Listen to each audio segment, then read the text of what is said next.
Hi guys, it's Joe Tomaso from the 15 Minutes With podcast. Our show is geared toward helping to keep not only teens but people in general out of our jails and prisons. Our show is unique in the fact that we use real inmates throughout the country and they explain not only about the cases that caused their incarceration, but why it's so important for people to stay out of prison and remain free. Speaking of free, have you heard about the newest and best way to put your podcast out there for the world to hear? Let me tell you about Anchor. Anchor is the easiest way to produce and distribute your ideas, your podcast, and the best part, it's free. There's even a creation tool that allows you to record and edit your podcast right from your phone or your computer. Anchor will even distribute your podcast for you so people can hear it on Spotify, Apple Podcasts, and many other listening platforms. You can even make money from your podcast, and there are no minimal amount of listeners required. Anchor is everything you need to make a podcast in one place. So what are you waiting for? Download the free Anchor app or go to anchor.fm and get started. Hey guys, and thanks for listening to this segment of 15 Minutes With. While I speak with high-profile prisoners on this show, my hopes are that the listeners, especially the younger ones or the ones who are heading down that path to committing criminal acts or the wrong path in general, take something from this show and walk away from doing something that could possibly have you on the wrong side of those prison walls. This is my second interview with Stephen Hayes. Stephen is one of two individuals who was involved in a heinous crime that happened here in my home state of Connecticut. Unfortunately, just about everyone has heard of the Cheshire home invasion case, a home invasion that escalated to 3 murders that ripped a loving family apart and shook the quiet town of Cheshire to its very roots.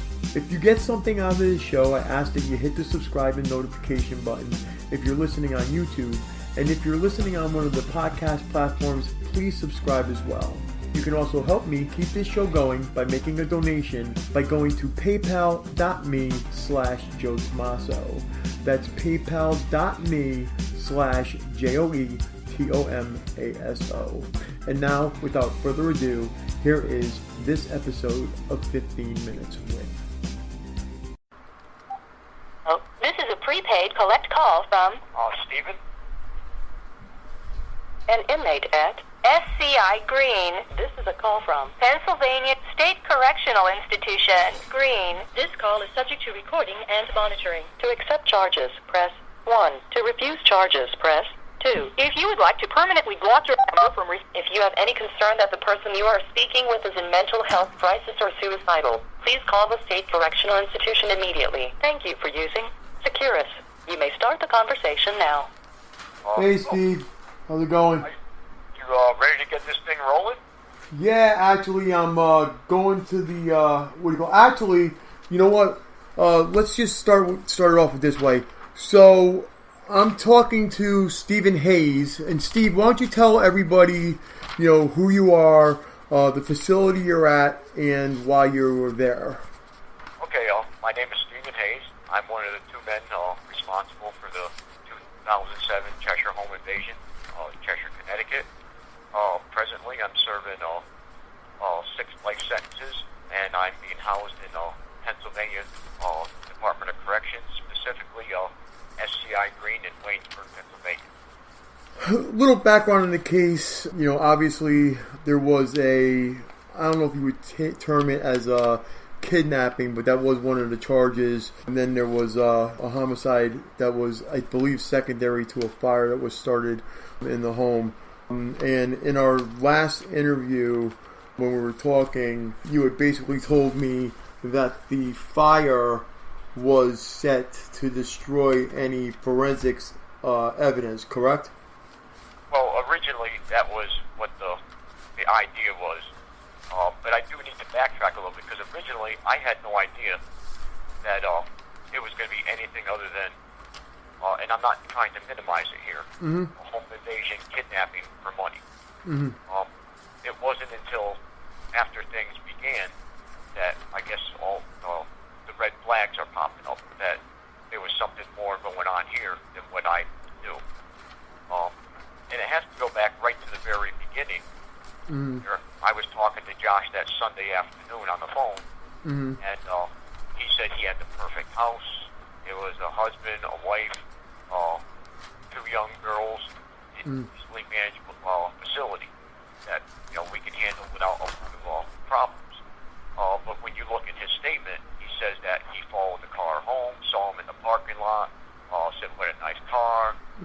followed him home, said, what a nice house, and that's when he decided. So, I mean, that contradicts the reality that he already had the house picked out. Right. And then you also factor in that the house was right in his neighborhood. Right. Well, target young females.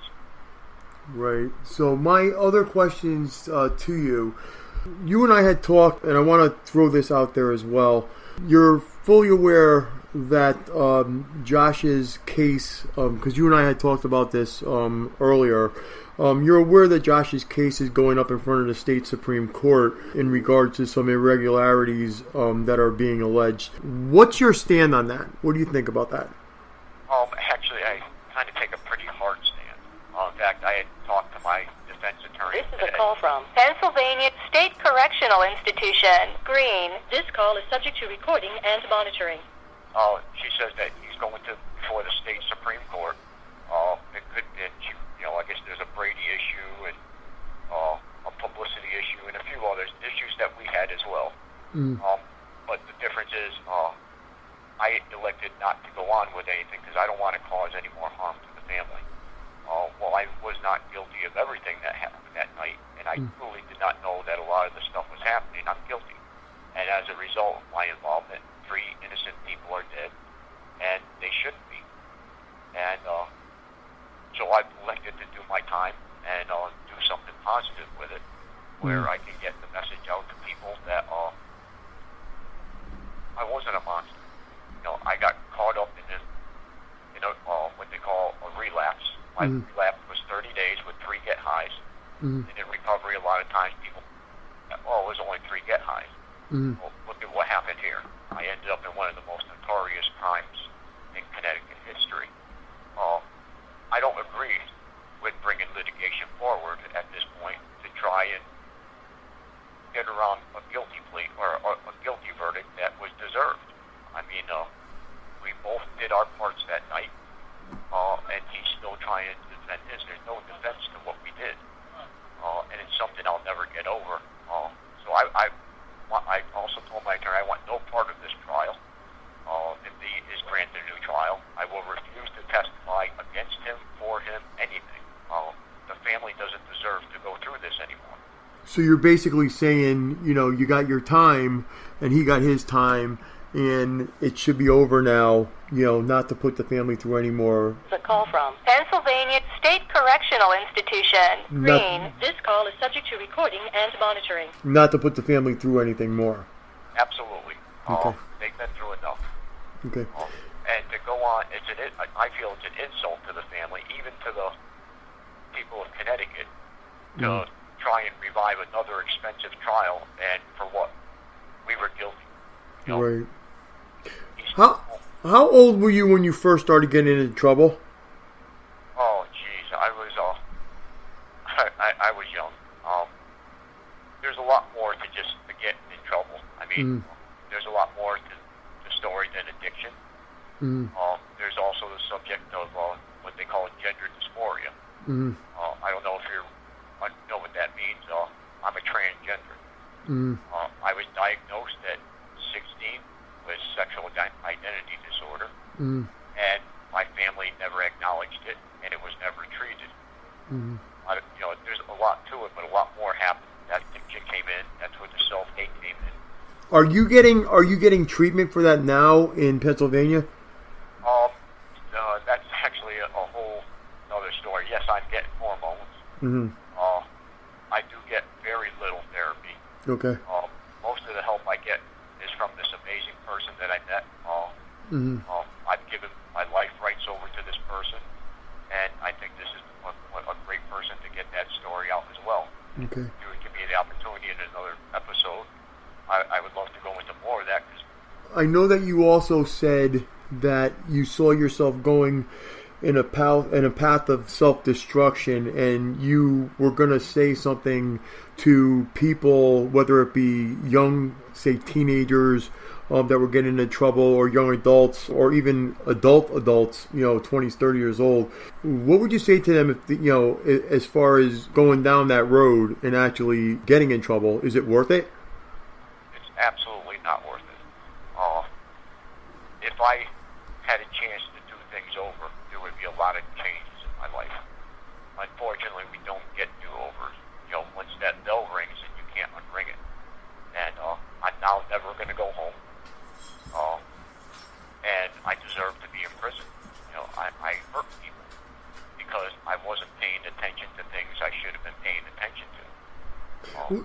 The other thing I want to ask you, because you just brought up the fact that you are in prison. Do you think that prison actually rehabilitates people, or it's just more of a human warehouse? Honestly, I think it's more of a human warehouse. I'm constantly fighting prison politics. Mm-hmm. Their policies are, they look good on paper, but in practicality, they really don't work. You have people in this state that I've watched that are actually innocent, that have been in jail for a long time and are not getting out. People that shouldn't be out, released on parole. I see people who complete their programs, do what they should, denied for failure to complete program, which is contradiction to reality. Who don't do their programs get let out, they shoot a police officer. Right. And it's not just Pennsylvania. It's a lot of the prison systems. It's because they're overcrowded and, people really don't know what to do anymore. They just started to warehouse people. And there has to be systematic change everywhere. And while I can't change all that, I'm hoping that, through this YouTube opportunity, and I might be able to reach a couple people that are out there that may question the path that they're on and realize that it can happen to anybody. Right. I never thought for 1 second that I'd be in the situation that I'm in. Can you describe to me and to the listeners what your day is like in the inside? I mean, can you do what you want, like out here in the free world, or does the prison basically tell you what to do and when to do it? Well, right now I'm in general population. I was released to Gen Pop last year. I'm told what to do, where to do it. I try and work my way into freedoms, and I do accomplish very few, and they come with a lot of hard work. There's a lot of pettiness, both with prisoners and staff. It's not the place to be. People just try and edge out the best life they can, and right now my sole purpose is to edge out a life to where I can be, I guess, a light to somebody. And I do try and reach out to the prisoners here. Although being transgender, that makes it difficult. A lot of people just turn away from that because they'd rather just look at me as like some type of freak. And it doesn't matter what I have to say, whether it can help them or not. But I was hard-headed like that. It really is. It's a tough environment to live in. It's not an environment that I would ever wish on anybody. Okay, so now my next question to you, and actually before I ask the question, I want to bring this up because we had talked about this.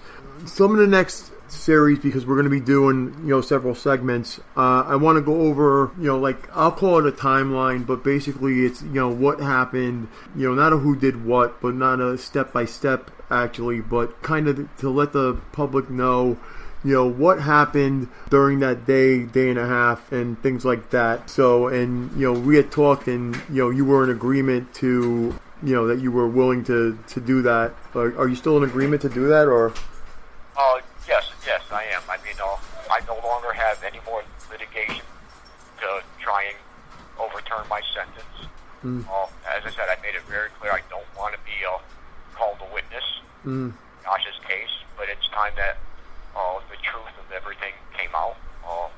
I really do get tired of, I'm here in Waynesburg, my co-defendant is across the state, and people get transferred here. Oh, I know you guys, you were working for the Democratic National Party, he's a contract killer, and all this crazy stuff. Like, none of it is even true. Well, here's the other thing, too. You previously actually said that you feel remorse for what happened. That's true. You feel sorry for what actually happened. I mean, I hear you, saying that you don't think he should be going through with another trial, because of the simple fact. I mean, you actually apologized to the family. I was actually suicidal, so much so for 18 months that they had an officer outside my cell, and I still ended up in intensive care over what happened. Steve, we're actually at the 13-minute, almost 14-minute mark. We only have 15 minutes. So if you saw a young person or a person that was heading down the path that you did, that would lead them to jail or prison, if you could talk to them, what would you tell them? Don't be me. I was that person. I knew everything. When people told me that, look, you're heading down this path of destruction, I refuted it, saying, no, that's not me. It's not going to happen to me. And I can't imagine anything worse happening to myself and that family and my family. Are you still there?